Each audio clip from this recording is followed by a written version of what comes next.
চাঁদাবাজির লাইসেন্স পেয়েছি একথা বলার পরে জনগণ ধরে ইচ্ছামতো ধোলাই দিয়েছে।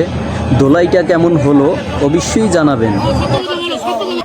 বক্সের সামনেই চাঁদাবাজি হচ্ছে এবং এখানে ব্যবসায়ীরা গণধোলাই দিল।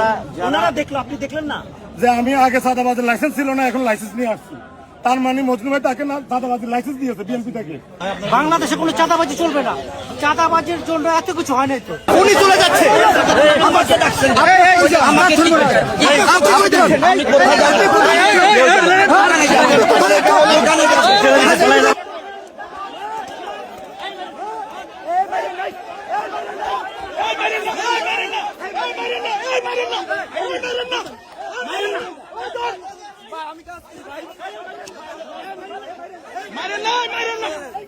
মারেন না।